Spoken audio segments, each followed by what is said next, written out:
আজ তো আমার শাশুড়ি মা আমার ঘাড়ের ওপর এত বড় একটা বোঝা চাপিয়ে তো দিয়েছে। কি বোঝা চাপিয়ে দিয়েছে সেটা না হয় তোমাদের সঙ্গে শেয়ার করব। তো তার আগে দেখো বাইরের আবহাওয়াটা আজকে কুয়াশায় পুরো ঢেকে গেছে আর দেখে মনে হচ্ছিল যেন এটা অঘ্রাণ মাস অথবা কার্তিক চলো মাস। আজ আমি তোমাদের সঙ্গে শেয়ার করব যে আমার শাশুড়ি মা আমার ঘাড়ের ওপর কি বোঝা চাপিয়ে দিয়েছে,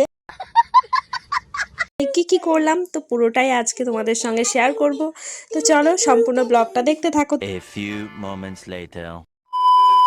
আজ আমার ঘাড়ে একটা বড় সড় দায়িত্ব দিয়েছে আমার শাশুড়ি মা। কিন্তু সে দায়িত্ব পালন করতে গিয়ে আমি তো পুরো হিমশিমি খেয়ে গেছি। হ্যালো এভরিওয়ান, সবাই কেমন আছো? আশা করছি ভালো আছো। তো প্রত্যেক দিনের মতন আজকেও একেবারে সকাল সকাল ঘুম থেকে উঠেই কিন্তু ব্লগটা আজকে স্টার্ট করেছি। ঘুম থেকে উঠে তারপর হাত মুখ ধুয়ে আমি একবারে চলে এসেছি ঘরে। আর ঘরে এসে ঠাকুর প্রণাম মানে ইষ্টবৃতি করে তারপর কিন্তু আমার যা সকালের কাজ আছে তো সেগুলো শুরু করব। আর আমরা কিন্তু প্রত্যেক দিনই সকালবেলা ঘুম থেকে উঠে ইষ্টবৃতি করে তারপর কিন্তু কাজ আসলে এত সকাল সকাল ঘুমটা ভাঙতো না, কারণ পাপা ঘুম থেকে উঠে গেছিল, তো যার জন্য ঘুমটা ভেঙে গেছিল। তো ভাবলাম না এখন আর ঘুমোবো আর এখন যদি ঘুমোই তাহলে উঠতে উঠতে মোটামুটি ওই 7:30টার মতন বেজে যাবে। আর বেশি দেরি করে উঠলেও শরীরটা একেবারে ভালো লাগে। তবে আজকে এত সকাল সকাল ওঠার পর যে শরীরটা এতটা অসুস্থ হয়ে পড়বে সেটা বুঝতে পারিনি। আজকে তো আমি একাই একদম আগে উঠেছি আর বাড়ির কিন্তু কেউ তখনও ওঠেনি। আর বাইরেটা পুরো অন্ধকার, পুরো লাইট জ্বালিয়ে আমি কাজ করছি। ও এই টাইমে কিন্তু মা আগে উঠে যায়, কিন্তু আজকে মা আর ওঠেনি আর মাকেও আমি ডাকিনি, কারণ হয়তোবা শরীরটা খারাপ যার জন্য কিন্তু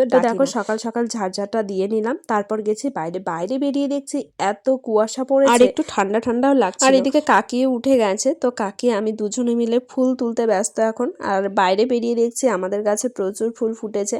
তো ভাবলাম না এখন বসে থেকে কোনো লাভ নেই, ফুলগুলো আগে তুলে নিই, কারণ আশেপাশে আরো অনেকেই আসে। যদি আমাদেরকে ঘুম থেকে ওঠা না দেখে তাহলে হয়তো ফুলগুলো তুলে নিয়ে চলে যায়। আর দেরি হয়ে গেলে পরে একটা ফুলও পাই না। তো যার জন্য কিন্তু ফুলগুলোকে আগে তুলে নিচ্ছিলাম। আর দেখো আমাদের গাছের কত সুন্দর একটা পদ্ম। আর জানো তো সেই পদ্ম গাছটায় কালকে হনুমান এসে তো দুটো ডাল প্রায় ভেঙেই ফেলেছে। আর ওই দুটো গাছেই মানে দুটো ডালেই সবচাইতে বেশি কুড়ি ছিল। তো কি আর করা যাবে, আজকে শুধুমাত্র দুটো পদ্ম পেয়েছিলাম। তো এইদিকে দেখো পুরো গাছের তো ফুল আমার তোলা মোটামুটি হয়ে গেছে।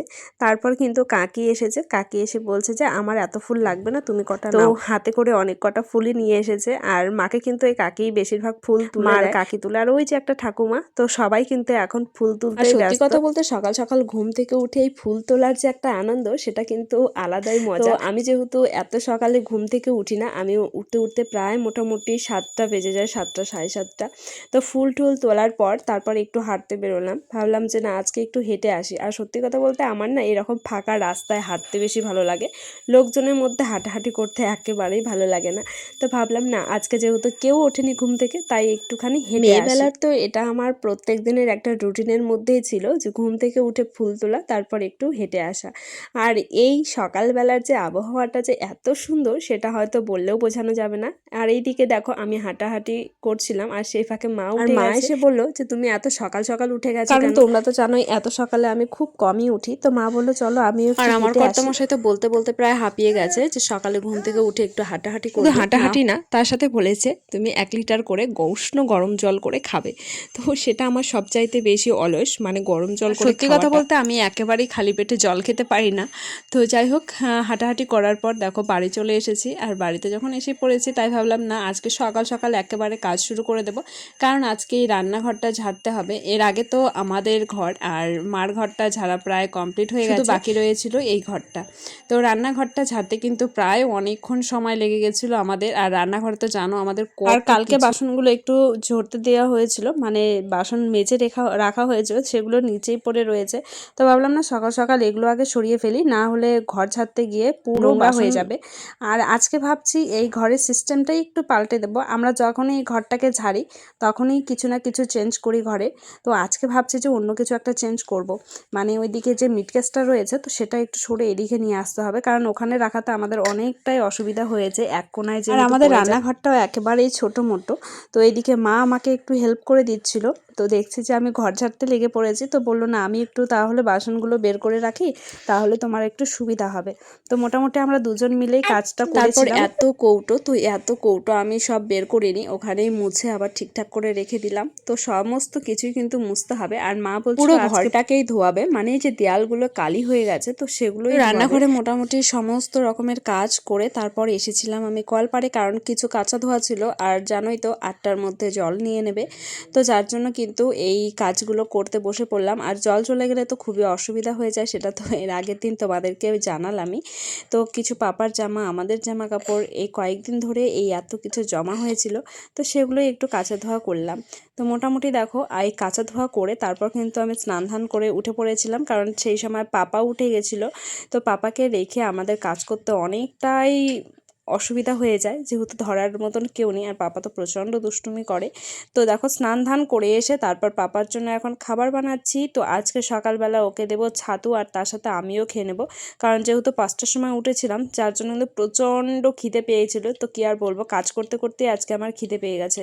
যদিও বা এত সকাল সকাল আমার খুবই কম খিদে পায়, কিন্তু আজকে প্রচণ্ড খিদে। এদিকে দেখো পাপার জন্য ছাতু নিয়ে এসেছি, যার জন্য পাপার কিন্তু খুব একটা পছন্দ হয়নি, যার জন্য খুব রাগারাগিও করছিল। পাপার খাবার পছন্দ না হলে কয়েকদিন ধরে এই রাগটা শিখেছে, মানে এরকম হাত গুটিয়ে আমার উপর রাগ করে থাকবে, মানে এই খাবারটা কেন নিয়ে এসেছো। তো প্রথমত তো ভালোই খেয়েছিল, মানে একটু একটু করে, তারপরে কিন্তু খুব জোর জবস্তি করে খাওয়াতে হয়েছিল। এটা শুধু আজকে না, এটা হলো প্রত্যেক দিনের একটা রুটিন পড়ে গেছে। আর দুদিন থেকে আমাকে বলছে মা একটু চাউমিন করে দাও। ও চাউমিন খেতে যে এত ভালোবাসে সেটা হয়তো কেউ বলে বুঝতে পারবে না, মানে এত ছোট্টতেই ও এত চাউমিনটা পছন্দ করে, বা চাউমিনটা ওর ভালো লেগেছে, খেতেও পারে মোটামুটি। তো আজকে তো চাউমিন করে দেওয়া হলো না, তবে একদিন করে দিতে হবে, কারণ কয়েকদিন ধরেই আমাকে বলছে যে মা চাউমিন খাবো চাউমিন খাবো, কিন্তু ওই যে কাজের অভাবেই আমাদের আর চাউমিনও করা হয় না, আর খাওয়াও হয়ে ওঠে না। কিন্তু ঘরে কিন্তু এক গাদা পড়ে রয়েছে। তো যাই হোক, তারপর দেখো পাপাকে খাওয়ানোর পর আমি চলে এসেছি রাস্তায়, আর এদিকে বাচ্চারা আমাকে বলছে একটু বিস্কিটের প্যাকেটটা খুলে দাও না, কুকুরের বাচ্চাগুলোকে দেবো।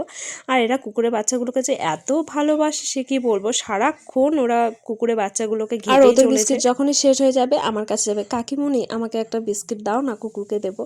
তো কত বিস্কিট দেবো বলো তো, এক গাদা কুকুরের বাচ্চা জড়ো হয়েছে এখানে। তো তারপর দেখো আমি আবার গেছিলাম রেশন আনতে, কারণ বাড়ির পাশেই রেশন দিচ্ছিল। তো মা একটু ব্যস্ত, তো বললো কি যে তাহলে তুমি যাও আজকে রেশনটা আনতে, কারণ রান্নাঘরের সমস্ত রকমের কাজ তো আমি শেষ করতে পারিনি। তো মা সেগুলোই করছে যেগুলো বাকি ছিল, কারণ পাপা উঠে গেছিলো, আমি খুব তাড়াতাড়ি করে স্নান করে নিয়েছিলাম। তো দেখো মোটামুটি বাড়িও চলে এসেছি, আর আমি কিন্তু দুপুরবেলা গেছিলাম রেশন আনতে। তো এই ফার্স্ট টাইম আমি গেলাম মানে শ্বশুর বাড়িতে রেশন আনতে, আর বাপের বাড়িতে তো কোনো দিন যাইও নি রেশন আনতে। তো তারপর দেখো বাড়ি এসেছি, বাড়ি এসে দেখছি একটা পার্সেল এসেছে। তো পার্সেলটা কিন্তু এর আগের দিন এসেছিলো, তো সেটা ভিডিও করে রেখেছিলাম, তোমাদের সঙ্গে তো শেয়ার করা হয়নি, তাই ভাবলাম না আজকেই তোমাদের সঙ্গে শেয়ার করি। তো এই কাভারটা তোমরা নিশ্চয়ই দেখেছো ফার্স্টেই, মানে আমার একটা সোফা কাভার নিয়েছিলাম। তো তারপর মা যেহেতু কাজ করছিলো বললো যে তাহলে তুমি রান্নাটা করে ফেলো, আমি এদিকের কাজগুলো করে ফেলছি। তো যার জন্য বসে পড়লাম রান্না করতে। তো আজকে বাবা নিয়ে এসেছিলো চিকেন, আর চিকেনটা আমার হাতে খেতেই বেশি পছন্দ করে আমার শ্বশুরমশাই, যার জন্য এই চিকেনের ভাতটা সবসময় আমি সত্যি কথা বলতে নিরামিষ রান্না আমি খুব একটা পারি না, আর এখানে কিন্তু সবাই বেশিরভাগ সময় নিরামিষই রান্না করে, মানে পেঁয়াজ রসুন ছাড়া সমস্ত কিছুই রান্না করবে, মাছের ঝোল পর্যন্ত নিরামিষ করবে। তো যার জন্য আমার একটু অসুবিধা হয়, কারণ আমার বাপের বাড়িতে সেরকম আমরা নিরামিষ খুব কম খেতাম, মানে আমাদের পেঁয়াজ রসুনটা লাগতো, আর সব তরকারিতে পেঁয়াজ রসুন দিয়ে দিতাম না, মানে কিছু কিছু তরকারিতে। তো যাই হোক, তারপর রান্না বান্না সেরে তারপর আমি চলে এসেছি কিছু কাপড় কাটতে। আর ওই যে পেছনের সোফার কাভারটা কেমন লাগছে তোমরা একটু কমেন্ট করে জানাবে। আর সোফার কাভারটা কিন্তু মানে একেবারেই লো প্রাইসের ছিল। আর আজকে আমি না পাপার জন্য কয়েকটা জামা বানাবো, মানে অনেক কয়েকদিন ধরে আমি কিছু কাপড় নিয়ে এসে রেখেছি, কিন্তু সেগুলো আর বানানো হচ্ছিল না। আর তার সাথে এই যে কাপড়টা দেখছো, এই কাপড়টা তোমরা নিশ্চয়ই এর আগে দেখেছিলে, আমার একটা চুড়িদার আছে। তো আমরা যেহেতু পুরী থেকে এই মানে চুড়িদার একটা পিস নিয়ে এসেছিলাম, সেটাতে অনেকটা কাপড় বেঁচে গেছে। তো আমি ভাবলাম না, কাপড়টা যেহেতু খুবই ভালো মানে সুতির, তো ভাবলাম পাপার জন্য একটা ড্রেস বানিয়ে দেওয়া যাক। আর গরমের দিন তো এই ড্রেসগুলো পরে খুবই আরাম। সত্যি কথা বলতে এই ড্রেসগুলো পরে পাপাকে খুবই ভালো মানায় আর ভালো লাগে মোট কথা। তো যার জন্য দেখো অনেকগুলো ড্রেস আজকে কেটে নিয়েছি, আর এই দুটো ড্রেস আমি আমার দাদার ছেলের জন্য বানাচ্ছি। ড্রেস তো দেওয়া হয়েছে, মানে কিনে নিয়ে এসেছি, আর এই দুটো আমি বানাবো নিজের হাতে। তো পিমনির হাতের ড্রেস পরবে না এটা তো কখনো হতে পারে না। আর আমি কিন্তু পাপাকে এর আগেও একটা খুব সুন্দর একটা ড্রেস বানিয়ে দিয়েছিলাম, আর সেটা কিন্তু সবার মোটামুটি পছন্দ হয়েছিল। তো দেখো কতগুলো আমি ড্রেস কেটেছি। তো কোন ড্রেসটা বেশি ভালো লাগছে বা কোন কালারটা বেশি ভালো লাগছে সেটা কিন্তু তোমরা অবশ্যই কমেন্ট করে জানাতে পারো। আর ড্রেসগুলো বানানো হলে অবশ্যই তোমাদের সঙ্গে শেয়ার চেষ্টা করব পয়লা বৈশাখের আগেই প্রত্যেকটা ড্রেসই বানানোর। তো চলো, ড্রেস তো কাটা হয়ে গেছে, তো পরের দিন তোমাদের সঙ্গে শেয়ার করব যে কি ড্রেস বানালাম, কোন ডিজাইনের করে। তো কেমন লাগলো অবশ্যই তোমরা কমেন্ট করে জানাবে, যদি ভালো লাগে চ্যানেলটাকে সাবস্ক্রাইব করে তার দেবে, সাথে একটা লাইক আর একটা কমেন্ট করবে। তো মোটামুটি আমার তো এগুলো সব কিছু গোছগাছ করে নেওয়াও হয়ে গেছে। তো চলো, নেক্সট ভিডিওতে দেখা হচ্ছে। তো তোমরা সবাই ভালো থেকো, সুস্থ থেকো, আর তোমরা কোন কোয়ালিটির ব্লগ চাও অবশ্যই কিন্তু জানাবে।